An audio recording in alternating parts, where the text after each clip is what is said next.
Es el tiempo de las noticias que cuentan lo que está pasando. Es el tiempo de informarse con la verdad. Pasa la voz. Pasa la voz. Un programa de la Federación Colombiana de Medios Comunitarios con el apoyo de Mintic. Pasa la voz. Pasa la voz. Pasa la voz. Hola, hola, mucho gusto. Un saludo cordial a todos los que pasamos la voz en este país para decir que están pasando cosas importantes. Hoy, además de las radios comunitarias, estamos también a través de las redes sociales, así que un abrazo virtual para todos. Yo soy Florentino Mesa y me siento muy agradecido de poder llevarles la información que tanto hace falta en Colombia. Bienvenidos también mis compañeros en esta mesa de trabajo virtual. Mauricio, ¿qué tal? Hola Florentino. Sí, es increíble la cantidad de cosas que suceden en este país. Estamos llenos de noticias y de información muy importante. Y no se entiende cómo los medios comerciales siguen repitiendo lo mismo, aferrados a ignorar todo eso que está pasando. A veces incluso a decir mentiras. Entonces, bueno, para eso Pasa la Voz, para hablar de este país. Por ejemplo, hoy está con nosotros desde la costa caribe Cici López y desde el Andén Pacífico nuestro amigo Yuber Moreno. Cici, bienvenida. Hola Mauricio, Florentino y Yuber, gracias. Un placer estar con todos ustedes y saludarlos desde la región Caribe, desde el municipio de Arjona, Bolívar, aquí a un lado del canal del Dique. A través de nuestras plataformas a nivel nacional y en el mundo nos siguen a través de Fede Medios. Aquí pasando la voz, soy Cici López, un gusto saludarlo. Justamente cuando Colombia celebra 7 años de haber firmado el acuerdo de paz con la guerrilla de las FARC. Yuber. Hola Cici, hola compañeros, ¿qué tal amigos todos en Pasa la Voz? Hoy también vamos a pasar la voz desde el municipio de Lloró, en el departamento del Chocó. Yo soy Yuber Moreno Ayala, presidente de la Corporación de Emisoras Comunitarias del Chocó Red Barule, un periodista comprometido con la verdad. Bienvenidos. Gracias, Yuber, y como dice la Biblia, la verdad nos hará libres. Por eso el periodismo colombiano está en deuda con el país, pues además de ocultar mucho de lo que pasa, se ha dedicado a propagar mentiras, como dice nuestro director Mauricio Beltrán. Pero bueno, entramos en materia y nos vamos para el eje cafetero, en donde este domingo se decide la creación de la 7ª área metropolitana de Colombia. Adelante, Sebastián Gallego desde Manzanares, en el bello departamento de Caldas. Pasa la voz, pasa la voz, pasa la voz. Hola a todos, desde Redecom Caldas esta es la información. Se convocó a los habitantes de los municipios cercanos a la capital del departamento para que mediante consulta popular este 26 de noviembre voten si están o no de acuerdo con la constitución de un área metropolitana donde están incluidos junto a Manizales los municipios de Villa María, Chinchiná, Neira y Palestina. A propósito, el secretario de Planeación del departamento, Carlos Anderson García, confirmó la noticia. Resolución 23699 del 13 de octubre nos convoca, como lo estábamos esperando hace muchos años, a una consulta popular para la constitución del área metropolitana. Esto es un hecho que estábamos esperando hace muchos días, hace muchos meses, muchos años, en el cual queremos preguntarle entonces a los habitantes de los municipios de Manizales, Villa María, Chinchiná, Neira y Palestina si quieren o no conformar un área metropolitana. Durante estos días se ha venido registrando una intensa actividad por parte del gobierno de Caldas, en cabeza del gobernador del departamento, Luis Carlos Velázquez, y todo su gabinete, pues él ha sido el gran impulsador de este proyecto. Estas son sus palabras con respecto al tema que se lleva toda la atención en el departamento al día de hoy. Invitarlos a que veamos esto como un ejercicio muy cívico. La verdad es que esto es para todos los colores políticos, todos los líderes sociales, religiosos, organizaciones, deportistas. A todos nos sirve un sistema integrado de movilidad donde podamos, con un costo módico en materia de transporte, poder acceder a bienes y servicios, no solo desde la periferia hasta Manizales, sino de Manizales a todas estas ciudades que tienen grandes bondades.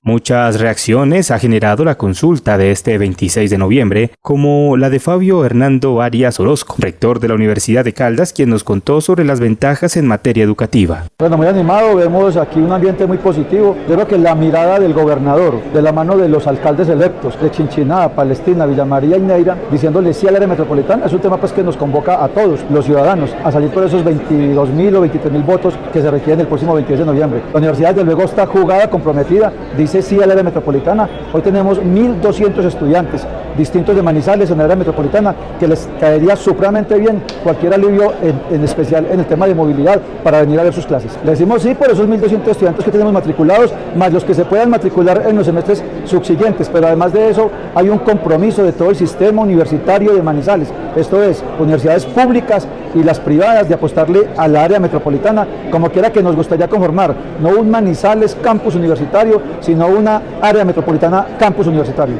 El pasado sábado se realizó un conversatorio con los alcaldes electos y congresistas de Caldas. Allí se informaron todos los detalles de este proyecto, que es de alta importancia, no solo para los municipios de Manizales, Villa María, Chinchiná, Neiva y Palestina, sino para todo el departamento. Hablamos con Jorge Eduardo Rojas, alcalde electo de la ciudad de Manizales, quien nos cuenta cuáles son las bondades de un área metropolitana en cuestión de recursos económicos, infraestructura y educación.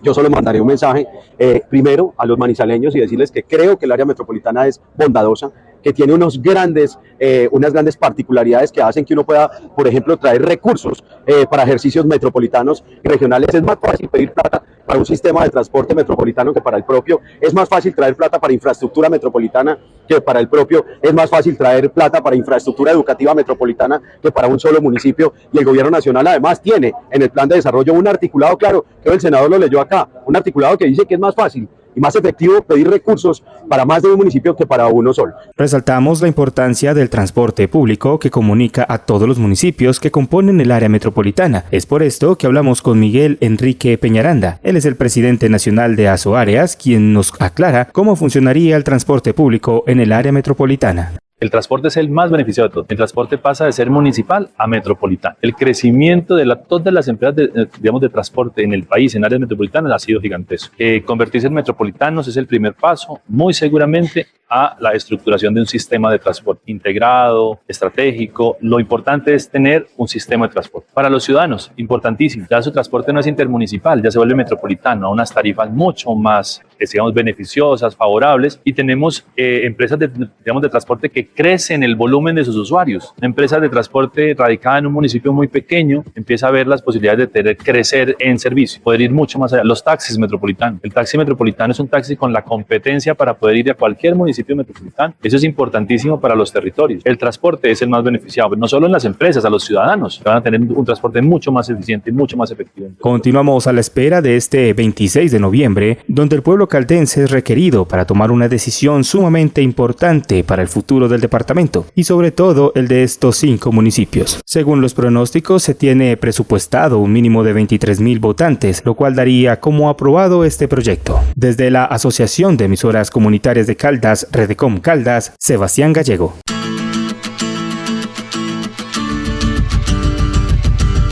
Este 25 de noviembre, las mujeres de Colombia alzamos nuestra voz para pedir el cese de las violencias que atentan contra nuestra vida y libertad. Únete a la gran vigilia nacional de Mujeres por la Paz y la Participación. En más de 70 ciudades y municipios del país, encenderemos una vela por la vida y crearemos propuestas para la paz en nuestros territorios. No lo olvides, este 25 de noviembre a partir de las 6 de la tarde. Convoca Movimiento Social de Mujeres contra la Guerra y por la Paz.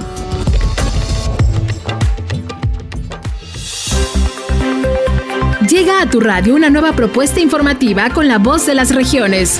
Desde Boyacá, Tierra de la Libertad. Desde el departamento del Meta. Hola amigos, desde Redecom Caldas. Pasa la voz, pasa la voz, pasa la voz. El informativo que une a Colombia a través de su radio comunitaria. Pasa la voz, pasa la voz, pasa la voz. Muy bien, y Colombia tiene un nuevo comisionado para la paz, Oti Patiño, quien ocupará ese lugar en reemplazo de Danilo Rueda. Un día como hoy, 24 de noviembre, pero del año 2016, se firmó en el Teatro Colón lo que parecía imposible, la paz, con una de las guerrillas más antiguas y más fuertes de todo el continente. Aquí están las voces de Juan Manuel Santos y de Rodrigo Londoño. Este acto generó la esperanza para muchas regiones de Colombia que durante decenas de años solo conocían la guerra.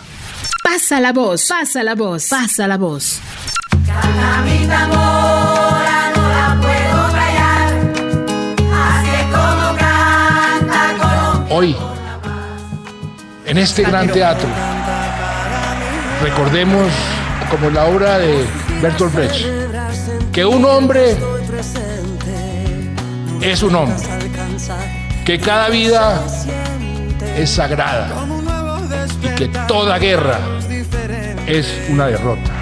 Y volvernos a encontrar y acordarnos del ayer, del momento en que... Creemos indispensable que para el bien del país la palabra sea la única arma que nos permitamos usar los colombianos.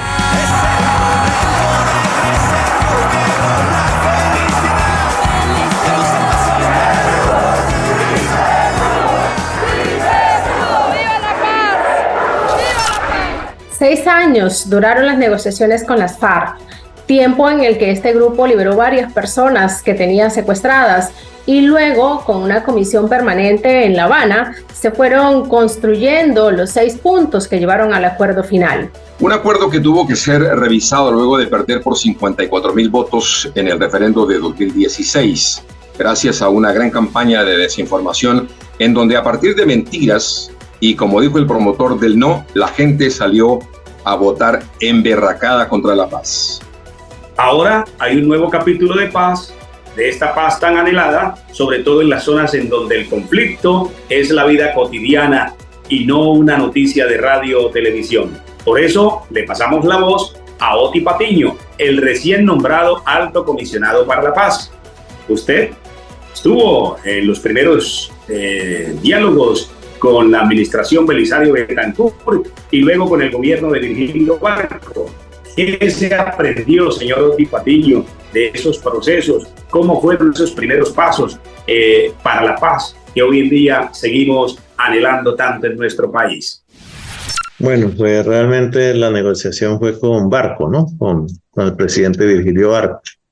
Estamos en las postrimerías del gobierno Barco porque pues usted como bien sabe, el proceso con Belisario pues fue un proceso fallido que terminó pues en las 2 grandes tragedias que el país ya conoce, que fue el genocidio de la Unión Patriótica y el Palacio de Justicia. Mientras que el proceso con el presidente Barco fue un proceso exitoso que llevó desde luego a la incorporación nuestra a la vida política y desde luego que abrió las puertas de par en par para una reforma institucional que se fraguó con la Constitución de 1991, a la cual yo tuve el privilegio de estar allí como constituyente. Y desde luego, pues, fue un proceso bastante arriesgado, un tanto solitario, y creo que esa soledad, por supuesto, fue un problema para nosotros porque hubiésemos querido que desde ese entonces, y así lo pensaba Pizarro, que desde ese entonces fuera una negociación que incorporara a todas las guerrillas de esa época, pues las FARC, el ELN, el EPL, el Quintín Lame, el PRT.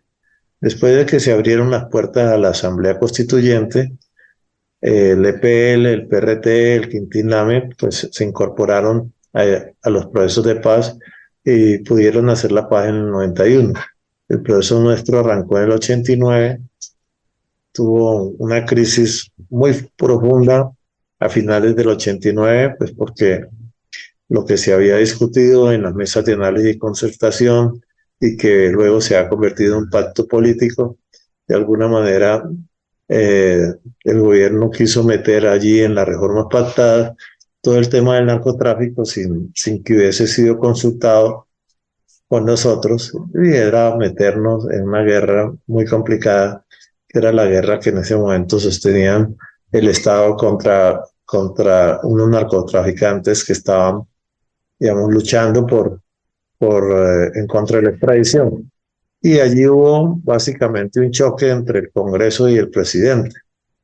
Y en ese choque, pues el que pagó el pato fue el proceso de paz que nosotros habíamos desarrollado durante esa época. Pues gracias a Pizarro y a Navarro, que salieron, se les permitió salir a Bogotá y hacer un acuerdo político. Como jefe negociador del gobierno, usted deja avanzados los diálogos con el ELN, Avanzan hasta el punto que ya hay 9 acuerdos. El más reciente tiene que ver con el tema del cese al fuego y la participación. ¿Cuál es el avance en estos aspectos, Oti? Articular paz con participación. Se habla, y sobre todo articular paz, la paz que está realizando con el ELN, con la participación de la gente. Y eso de alguna manera obliga a que todos los diálogos que hicieron para la construcción del plan de desarrollo, digamos, empiecen a mirarse de nuevo y sea posible articular el mandato que hoy tiene el gobierno mediante ley de desarrollar el plan de desarrollo y que articularlo aún más con el plan de paz que supone, digamos, este proceso. Pero además la gente en los territorios se convierte en un factor muy dinámico para decirle al ELN, bueno, vamos hacia la paz, ¿no? Vamos hacia la paz, no mantenerse en la guerra. Igual pasa con el otro carril que es el cese al fuego. En el cese al fuego, digamos, no es posible ya decir que el secuestro, por ejemplo, y otras actividades que se hacen contra la población civil sean tolerables, porque el eje del cese al fuego justamente es proteger los derechos de las personas. No es solamente de que no haya combates entre fuerza pública y el ELN, es decir, el cese al fuego no es simplemente un pacto para que las fuerzas del Estado, las Fuerzas Armadas del Estado, no combatan al ELN, a las fuerzas guerrilleras del ELN y viceversa. No, es para que, digamos, ese conflicto, digamos, no afecte fundamentalmente a la población civil. En muchas regiones es evidente la disminución de las hostilidades. ¿Cuál es la información que se tiene desde el monitoreo de cese al fuego? Y en eso, digamos, ha habido una serie de incidentes, casi 200, donde, digamos, la afectación a la población civil cubre más del 90%, mientras que, digamos, los choques entre la fuerza pública y el ELN han sido mucho menos del 10%. De tal manera, y además se han evitado choques, que también es muy importante, porque pues ahí los soldados y los guerrilleros son personas, son ciudadanos colombianos, y evitar esos choques también es muy importante. Pero no es la almendra fundamental del cese al fuego. Adicionalmente, el tema humanitario continúa. Usted sabe que el gobierno está adelantando una ley, digamos, de humanización del régimen carcelario humanitario. Bueno, y en cuanto a la participación, una encuesta reciente muestra que las comunidades están dispuestas a trabajar si les generan espacios para ello. ¿Cómo llevar la paz a los territorios? Nosotros hemos planteado de que es necesario escoger unas zonas críticas donde sea posible hacer intervenciones fuertes del Estado. Nosotros le hemos llamado maquetas vivas para que a través de esos ejemplos demostrativos se pueda mostrar que sí es posible, aún mientras se esperan cambios estructurales en la legislación del país, es posible hacer transformaciones en esos territorios olvidados, marginados y afectados por el conflicto armado. Lo que sucedió con el referendo por la paz en el año 2016 nos deja una experiencia muy dolorosa sobre la manera como muchas personas y medios de comunicación actúan, generando un ambiente hostil a la paz. ¿Cómo poner en el corazón de muchos colombianos que no han sufrido la guerra la importancia de acabar con el conflicto armado? Construir paz es construir una fuerza para la paz. Y eso no es fácil, porque la inercia de la violencia arrastra a mucha gente, incluso teniendo una visión injusta, con personas, con actitudes que correspondían, digamos, a tiempos viejos. La única persona, digamos, lo más peligroso en un país no son los cambios, sino la gente que no quiere los cambios.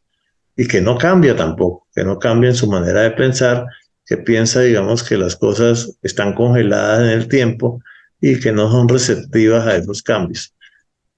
Pero creo que más allá del tema de los medios, son muchas personas que mantienen esa actitud, digamos, de pensar que el confort radica en el no cambio, en mantenerse donde estaban, digamos, desde hace yo no sé cuántos años, y que cualquier tiempo pasado fue, digamos, absolutamente mejor. Creo que los tiempos que hemos sobrepasado fueron peores recordemos la violencia de los años 50, recordemos el sectarismo que se originó entre los dos partidos tradicionales. En fin, digamos, todas esas cuestiones que ya están siendo superadas muestran que sí es posible que la gente cambie, de tal manera que hemos cambiado los colombianos, hemos mostrado que la paz es posible de hacer. Bien, para seguir con esa perspectiva de cómo se está construyendo la paz en la negociación con el ELN, ¿cuáles son los avances que deberíamos conocer en todos los territorios de Colombia, señor Otti? Está avanzando el mecanismo de verificación y monitoreo, está avanzando la participación, está avanzando el estudio de zonas críticas, está avanzando el carril humanitario y de alguna manera, pues lo que yo estimo es que frente a este inconveniente que surge por la necesidad de superar el tema del secuestro, pone a la mesa en una serie de consideraciones. Sin duda, ese tema será fundamental y todos esperamos que el ELN entienda el llamado del gobierno para abordar en la próxima reunión todo este tema concerniente. Tal vez el secuestro del señor Manuel Díaz marque una ruptura en el tema del secuestro. ¿Será eso posible y cómo abordar también ese tema, cómo abordarlo?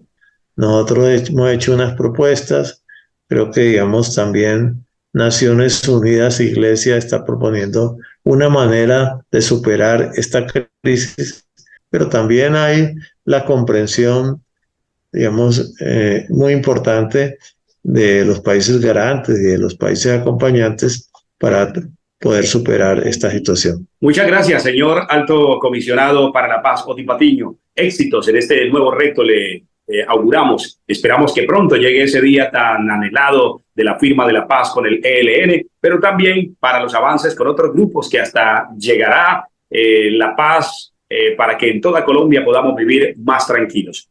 Muchas gracias. Y vivir sabroso, como dice la vicepresidenta.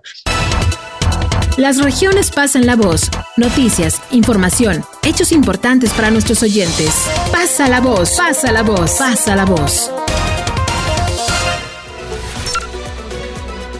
Avanzamos en nuestro informativo Pasa la Voz de Fede Medios con el apoyo de Mintic y queremos resaltar que esta ha sido una semana de importantes noticias como lo hemos reseñado ya. Una de las más importantes fue sin duda la cumbre que se realizó en Cartagena entre el presidente Gustavo Petro y los líderes de los grupos económicos más importantes de la nación para empezar a diseñar un gran acuerdo nacional, una reunión crucial que algunos representantes del gremio ya calificaron como un paso valiente hacia la unidad. Al término de la reunión, el mandatario colombiano habló sobre algunos de los temas que se trataron durante ese encuentro. Pasa la voz, pasa la voz, pasa la voz. La educación y su papel en la productividad. Lo que hemos discutido es que la economía colombiana entre en un sendero en donde las ganancias, la prosperidad tenga que ver con el crecimiento de la productividad, de cuánta riqueza podemos producir por persona y donde la educación es fundamental, una educación de calidad y que cubra todo el territorio nacional. La inclusión territorial. Somos un país con muchas desigualdades regionales. Aquí queremos que la equidad entre las regiones aparezca y por eso un énfasis prioritario sobre la región pacífica, sobre la Guajira y sobre un sueño que es el desarrollo agroindustrial de la Orinoquía colombiana. El desarrollo productivo de la tierra, ese paisaje de grandes extensiones de tierra fértil sin producir ni una mata de yuca, tiene que cambiar en Colombia de tal manera que uno de los grandes potenciales de riqueza, de fuerza de trabajo, sea el que haya producción sobre las tierras fértiles de Colombia. El desarrollo de la economía popular, que es buena parte de la economía nacional, que explica la mayor parte del trabajo, de los puestos de trabajo en Colombia, y que tiene que ser empoderada vía el crédito, vía el saber, y la inclusión en el sistema financiero. La inclusión financiera es fundamental para acabar la desigualdad social y la pobreza. Si una persona sin mayores capacidades económicas hoy puede tener acceso a un crédito barato, a una posibilidad financiera indudablemente y ojalá de manera asociativa podrá salir de la pobreza y podrá ser más rico a su país. Por su parte, los empresarios asistentes al encuentro manifestaron su deseo de seguir contribuyendo en iniciativas que lleven a un país mucho más justo. Bueno, Florentino, y hablando de empresarios y buenas noticias, en esta semana se está llevando a cabo la Colombia Invest Summit, que es la principal cumbre de inversión extranjera en el país. Con la participación de más de 700 empresarios e inversores locales y extranjeros, la agencia estatal ProColombia, encargada de promover las inversiones, el turismo y las exportaciones no tradicionales, ha organizado esta edición de la cumbre que se extenderá hasta el 28 de noviembre. El propósito principal es atraer capitales importantes para impulsar el desarrollo en las regiones. El vicepresidente de la inversión de ProColombia, Julio César Fuentes, destacó que el evento busca enviar un mensaje contundente al mundo. Colombia ofrece oportunidades para crecer, para confiar en su potencial. En esta ocasión, ProColombia llevará por primera vez a cerca de 200 inversionistas a conocer las regiones del país, mostrándoles las oportunidades que se encuentran más allá de las grandes ciudades. Y esta es una noticia para toda esa gran hermandad en torno a la Universidad Nacional de Colombia, porque el Auditorio León de Grave abrió nuevamente sus puertas después de 4 años que estuvo en restauración. Esta reapertura no podría ser más majestuosa, pues se presentó la obra Resurrección de la Fe, una creación del director Juan Pablo Carreño. La obra se erige como un tributo a estos 7 años de la firma del acuerdo de paz con las FARC. Un montaje increíble, con más de 800 voces en escena, que estuvo acompañado por la Orquesta Filarmónica de Bogotá y 100 músicos más provenientes de Rusia, Estonia, Estados Unidos, por supuesto, colombianos. Además contó con la participación de 26 coros infantiles, juveniles y profesionales pertenecientes a diversas instituciones. La llegada de esta producción reviste un significado muy especial, pues se conmemoran también 50 años de la existencia del Auditorio León de Grave, rememorando el crucial acuerdo de paz firmado el 24 de noviembre de 2016 en el Teatro Colón de Bogotá y honra la memoria de las víctimas. Este evento no solo marca una nueva etapa en la vida cultural del país, sino que también resalta la importancia de la reconciliación, el valor de las expresiones artísticas en la construcción de un futuro en armonía y el papel de las universidades para ayudar a construir una cultura de paz en Colombia. Y luego de esta noticia, o de estas noticias, pasemos a los 180 segundos en que vamos a entender por qué el ex jefe paramilitar Salvatore Mancuso fue acogido la semana pasada en la Justicia Especial para la Paz, conocida como la JEP. Adelante, Florentino. El proceso para que el ex jefe paramilitar Salvatore Mancuso fuera aceptado en la JEP fue largo.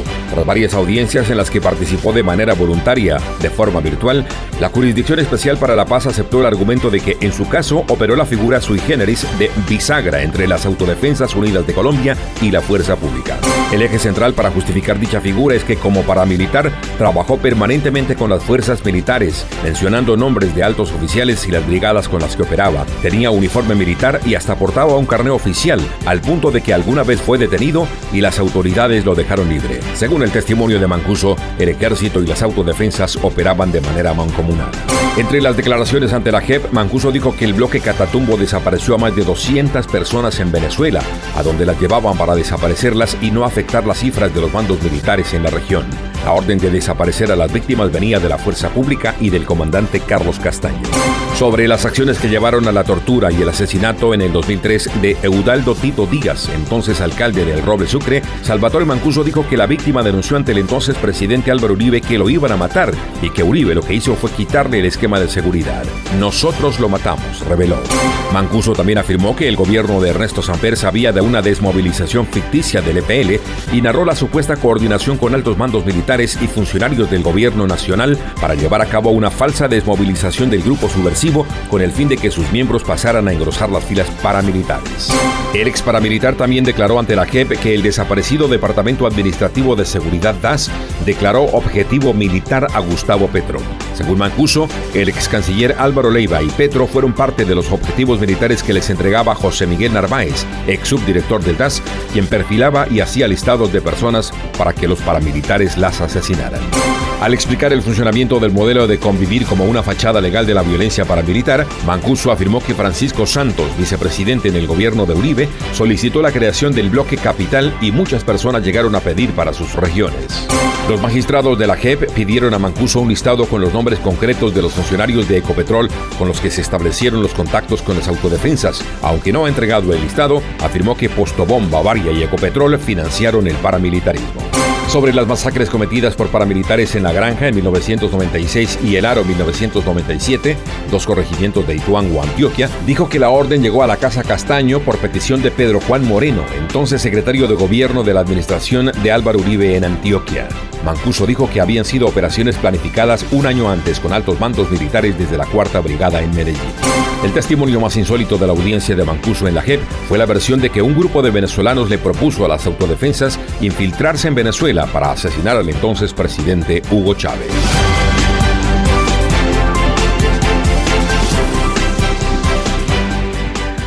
Llega Colombia 4.0, la cumbre más importante de los ecosistemas digitales que este año tendrá como eje central la inteligencia artificial. 3 días de conocimiento con más de 200 expertos nacionales e internacionales en temas de animación, medios digitales, videojuegos y mucho más. Agéndate para ir a Corferias Bogotá el próximo 29 y 30 de noviembre y el 1 de diciembre. Es para todos y la entrada es gratuita. Regístrate sin costo en www.col40.co. Organiza Mintic. Colombia, potencia de la vida.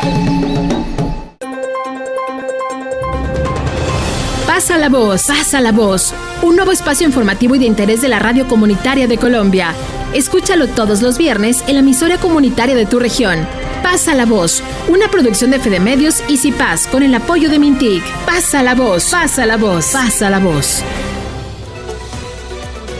Y vamos para la capital afrocolombiana de Colombia, el oriente de Cali, conocido como Distrito de Agua Blanca. Allá está el equipo de Oriente Estéreo, trabajando para pasar la voz, pues más de 500 niños, niñas, jóvenes y adolescentes recibieron graduación en temas artísticos. Pasa la voz, pasa la voz, pasa la voz. Se realizó la clausura del proyecto Vínculos por parte de la Institución Popular de Culturas, IPC. Vínculos, Articulación Comunitaria en Movimiento, es una iniciativa desarrollada por el IPC y diferentes organizaciones, entre ellas Oriente Estéreo.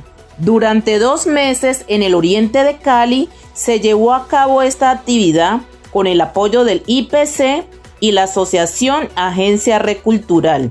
Esto nos cuenta Jimena Venegas, directora del proyecto Vínculos 2023.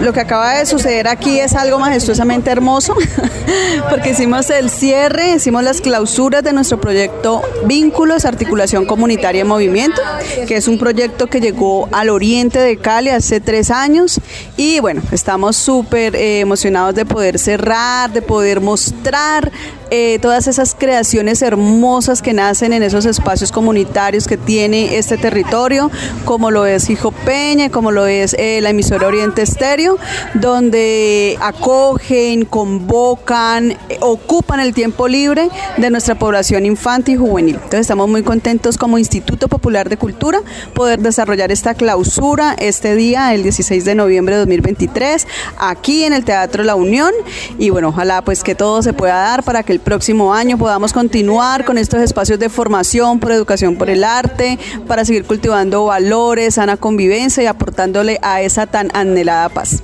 Alrededor de 500 personas entre niños, jóvenes y adultos del oriente de Santiago de Cali se vieron beneficiados de este programa que incluye teatro, danza y música. Esto nos cuenta algunos de los niños beneficiados del programa. Buenas tardes, mi nombre es Juan Sebastián Osorio, mi experiencia fue muy bacana, el poquillo también tenía pena, pero ya vamos bien, ojalá que vuelvan a hacer lo mismo.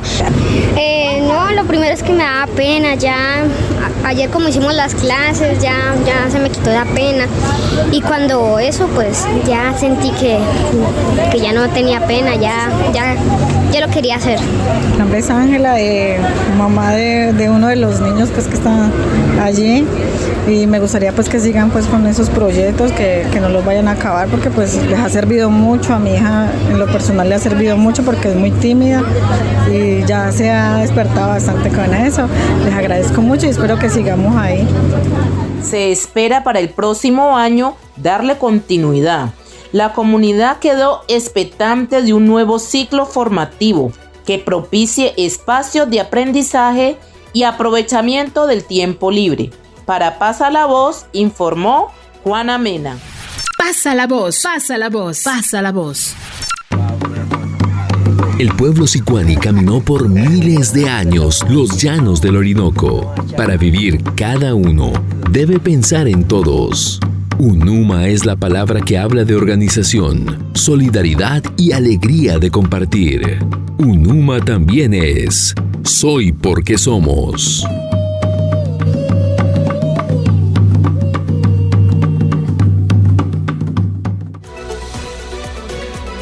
Cuando se habla del departamento del Cauca, las noticias suelen dejar de lado el esfuerzo que han hecho sus comunidades para ganarle con organización y trabajo a todas las adversidades. Hoy nos acompaña René Ausecha, nos pasa la voz como gerente de la cooperativa COSURCA, una organización que agrupa a más de 1.500 familias de 7 municipios caucanos.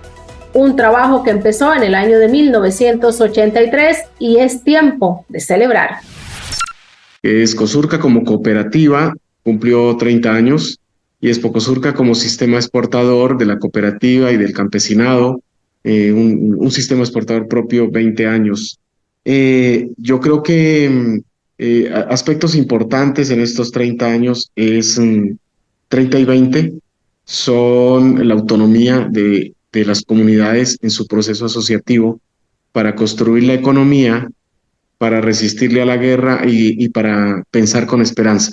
Creo que en estos años la gente ha resistido a la guerra, ha resistido al narcotráfico, ha resistido a las formas ignominiosas que se imponen a través de los centros de poder en el desarrollo de la agricultura o las imposiciones que han emergido como la gran minería, la destrucción de los bosques, de la tierra.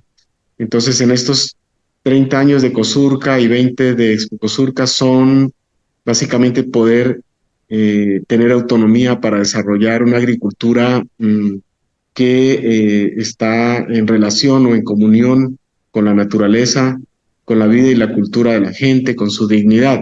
COSURCA está integrado por campesinos, afros e indígenas y a sus afiliados se extienden sobre las inmensas montañas del macizo colombiano, una región de gente buena a la que históricamente le han llegado los peores actores. Digamos, el macizo colombiano históricamente ha recibido martirios, ¿no? En su medio natural ha sido intervenido por procesos violentos de la economía, como el establecimiento del monocultivo, o el impulso, hacer creer en la idea de Occidente de que el monocultivo, en condiciones de montañas, cañones y laderas, suelos en formación de los Andes, que eso impulsaría la prosperidad en la idea de acumulación monetaria.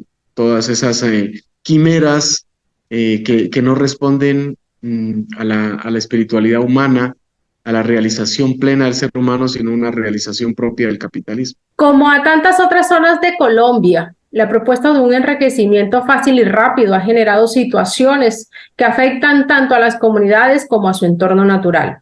¿Cómo ha podido Cosurca abrirse camino en medio de tantas dificultades y construir alternativas reales de cambio? En lo que es el sur del Cauca, lo que es Argelia, Balboa, Patía, martirizados por fumigaciones aéreas, martirizados por los mismos circuitos de crimen y de guerra entre el Estado y estos movimientos armados, todo ello alimentado a todas las partes, alimentado por el narcotráfico, y cuando digo todas las partes es que el Estado forma parte del control y a la vez del beneficio de todo esto.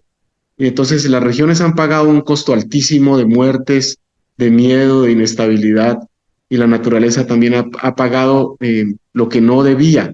Cosurca ha nacido ahí, ha estado trabajando muy duro la caficultura, los alimentos, y creo que hemos subsistido en estos años a partir de un potente diálogo social de base, entendiéndonos, tratando de entender estos fenómenos, comprendiéndonos y también procurando generar una especie de esperanza entre la gente, confiando en las mismas personas.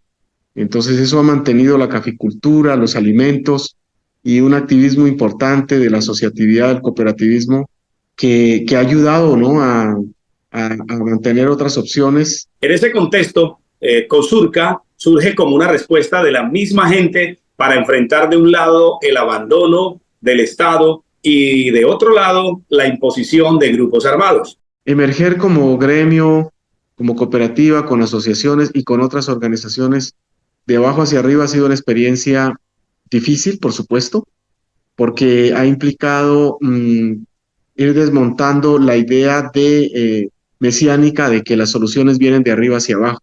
Es un proceso de ir creando conciencia en el colectivo de que es posible organizar de abajo hacia arriba y que se pueden tener triunfos tempranos en torno a la producción, a la autonomía en las decisiones, en el cultivo, en los sistemas alimentarios, en la libertad para decidir y actuar en la finca, y que luego ha ido entrando o encontrando en el concierto internacional aliados que se interesan en formas culturales, en formas distintas de hacer la agricultura, que también tienen nichos de consumo, de aliados que están dispuestos a comprar, a pagar un producto, a relacionarse con él, a visibilizarlo. Bien, e incluso en zonas en donde la producción de cocaína y marihuana marcan la pauta, las mujeres y hombres de Cosurca toman otro camino y están gestando otra manera de entender el desarrollo. La idea occidental de convertir la finca en una factoría, de un monocultivo, en la idea de vender una mercancía de alto rendimiento y depender del mercado internacional, pues fue bien vendida en los territorios. Y eso llevó obviamente a la destrucción de sistemas alimentarios, sistemas ambientales, correlacionados con aves, con sombríos, con materia orgánica, con bosques, con agua. Es un daño muy grave de proporciones enormes, incalculables, que no ha sido estudiado, que no ha sido valorado por la ciencia, por la investigación, desde el punto de vista ecológico, desde el punto de vista económico, sociológico y sobre todo en las consecuencias sobre el cambio climático, pero que tarde que temprano las instituciones tendrán que investigar cuáles han sido las consecuencias y qué habría ocurrido si esos daños no se hubieran generado en la proporción que se ha hecho en Colombia para generar un paisaje cafetero, entre comillas. Son muchos los logros en 30 años de Cosurca y 20 años de Expo Cosurca. Miles de toneladas exportadas, cientos de familias beneficiadas, ecosistemas que encuentran en dónde sobrevivir, que pueden ser base de nuevas políticas públicas en el territorio. Sí, acá hay unas realizaciones. Dentro de las fincas hay una serie de realizaciones que nosotros llamamos fincas referenciales o módulos vivenciales, donde uno entra por un sendero, va a encontrar una explicación que el campesino tiene al bosque, a la maleza, al guadual, al cultivo, al sombrío, a las aves. Hay unas realizaciones que son distintas a una estética del monocultivo triste, ¿no? Acá la realización del campesino tiene que ver con eso, con los ciclos de las plantas, las flores de los arrayanes, las flores de los guamos, la cobertura del suelo, el ciclo del maíz, del frijol, el ciclo de la luna y la tierra, la participación de la gente vecina en actividades naturales, de solidaridad natural, digamos, no normativizada, sino culturalmente establecida, del trabajo en grupo, de las mingas, de ayudarse mutuamente. Todos estos logros que durante 30 años de trabajo en medio del conflicto nos ratifican que es necesario seguir soñando con la paz. Lo soñamos todos los días, nos despertamos con la ilusión de un futuro en paz para las generaciones que vienen y estamos comprometidos en que sí o sí hay que construirla. Nosotros tenemos que construir la paz. Los actores de la guerra no pueden seguir justificándola porque no existe ningún elemento que diga que es con la guerra que podemos hacer prosperar la vida, la agricultura, la convivencia, la solidaridad y la transformación de la sociedad solidaria, y que no es con la guerra que podemos lograr los sueños de equidad, porque la guerra no lo logró en estos 60 años. Entonces no se puede insistir en ello.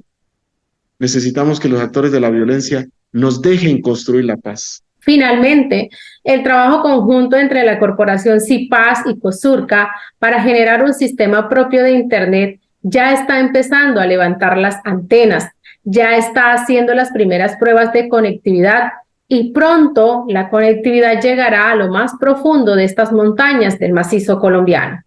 Estamos muy contentos con el inicio del Internet libertario, que irá montaña tras montaña rompiendo los silencios y entrando a cada comunidad.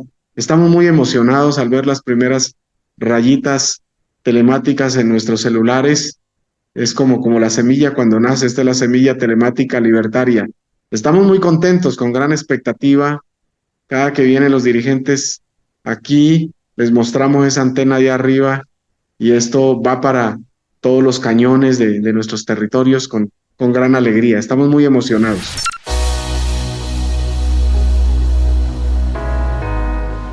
Las mujeres de Colombia le decimos alto a la violencia.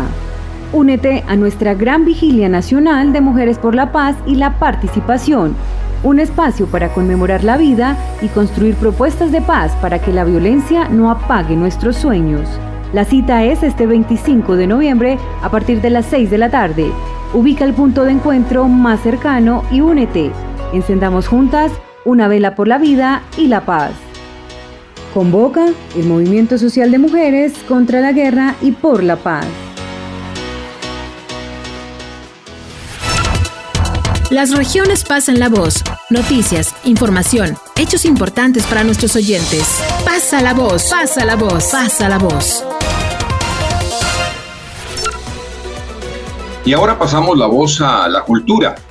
Y es que el pasado 17 de noviembre se dio inicio al Festival Internacional de la Cultura FIC 2023, Territorio Sublime, un homenaje a los diferentes paisajes culturales que nos representan en el departamento de Boyacá, mi hermosa tierra. Sin duda, uno de los eventos más esperados del centro oriente colombiano y del país en general. Este año se celebran los 50 años del festival, lo que ha permitido dar a conocer y fortalecer la inmensa diversidad cultural del departamento. Así que la invitación es para que no se pierdan la riqueza artística y cultural que brinda el FIC a través de las artes plásticas, la música, el teatro, el circo, la danza, la literatura, el muralismo, la cuentería, el cine, en general el patrimonio de Boyacá, mediante una muy variada programación que irá hasta el próximo domingo 3 de diciembre, con la participación de grandes artistas nacionales e internacionales y la participación también de 15 países. Conversamos con Amalgama Lunar, coordinadora del área de artes plásticas y visuales del FIC 2023, a quien le preguntamos del porqué de la denominación de Territorio Sublime para el festival este año. ¿Qué es lo extraordinariamente hermoso que se quiere resaltar? Hola, buen día. Bueno, este año se denominó Territorio Sublime al encuentro entre lo humano y lo sagrado. Quisimos resaltar lo que es las romerías, nuestra tierra ancestral. Somos herederas de un pasado muisca donde nos enorgullecemos de ello. También se quiso nombrar y utilizar la imagen de la Nincatacoa, que es una deidad muisca, protectora de la tierra, de mantas, de artistas, artesanos. Y eso también nos dio la oportunidad de poder invitar artistas que trabajan y dialogan y cuestionan también y pueden poner en cuestionamiento lo que es territorio sublime, lo que estamos acostumbrados en el territorio a identificar como territorio y poner también entredicho que puede ser otro territorio sublime. Por eso, territorio sublime, vuelvo y lo repito, es el encuentro entre lo humano y lo sagrado, que en este caso son las artes. Pasa la voz, pasa la voz, pasa la voz.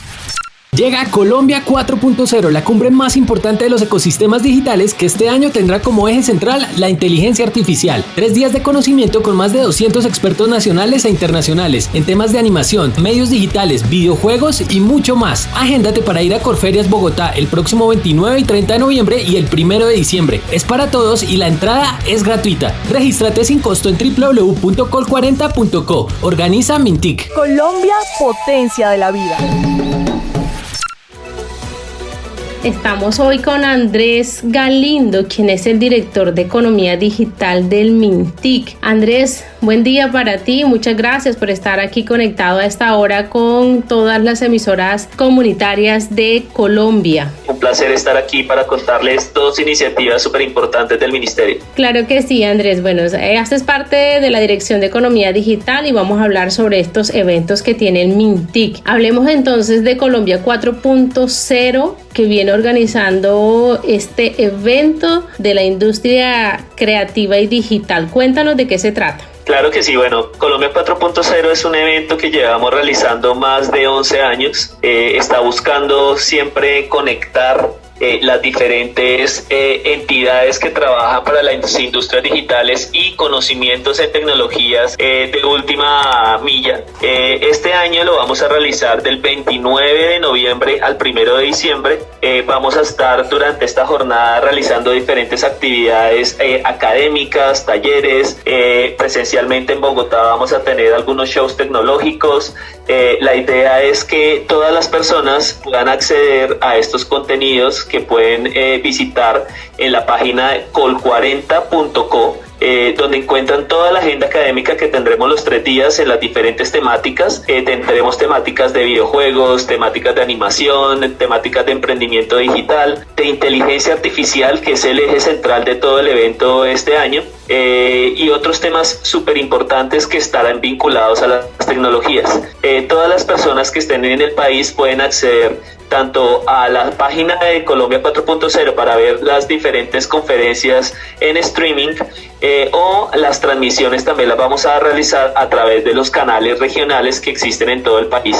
Entonces, cualquier persona, sin importar dónde se encuentre, que tenga acceso a un canal regional o a una página web, puede conectarse a Colombia 4.0. ¿Quiere decir entonces que esto es un evento gratuito, Andrés? Sí, es totalmente gratuito, solo necesitamos que las personas se registren. Ese registro es muy sencillo y lo pueden realizar a través de la página que mencioné, col40.co. Ahí se les van a pedir algunos datos, se va a ingresar el correo electrónico a donde le va a llegar la información, y todas las personas ya después de eso podrán acceder a todos los contenidos, no solo los de este año, sino de años anteriores. Pasa la voz, un nuevo espacio informativo y de interés de la radio comunitaria de Colombia. Escúchalo todos los viernes en la emisora comunitaria de tu región. Pasa la voz, una producción de Fede Medios y CIPAS con el apoyo de Mintic. Pasa la voz, pasa la voz, pasa la voz. Bueno, y con esto llegamos al final de esta segunda emisión de nuestro informativo Pase la Voz, con el que desde Fede Medios, con el apoyo de Mintic, buscamos ofrecer la cara positiva de Colombia, sin enfoques tendenciosos ni manipulación malintencionada. Gracias a los oyentes por acompañarnos y a mis compañeros de trabajo por sus valiosos aportes. Mauricio, hasta la próxima. Sí, Florentino, así es, despedimos a nuestra audiencia y les decimos que aquí estaremos la próxima semana. Una semana en que tendremos que saber qué pasa con esa audiencia, en que hoy se presentan más pruebas para definir la posible causa de la muerte de Jorge Enrique Pizano, de quien dice el abogado del Río fue asesinado. Veremos qué sigue, estamos atentos. Tenemos hoy cambio también del registrador nacional.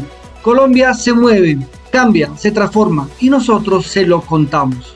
Sí, gracias por estar con nosotros. Muchas gracias, Mauricio, para Florentino, para Juber, un placer haberlos estado acompañando en esta segunda emisión de nuestro espacio Pasa la Voz desde el Caribe colombiano. Un abrazo fraterno para todos ustedes. Gracias, Juber, por estar acompañándonos desde la lluviosa y hermosa Yoró. Muchas gracias a usted, Mauricio, a Cici, a Florentino, a los oyentes, mil gracias por la sintonía. Seguiremos aquí desde Yoró, uno de los sitios más lluviosos del mundo, en el departamento del Chocó, pasando la voz. Muchas gracias, feliz fin de semana. Hasta aquí Pasa la Voz, el espacio de información y comunicación de Fede Medios y CIPAS con el apoyo de Mintic. La cita es en 8 días. Hasta la próxima. Pasa la voz. Pasa la voz.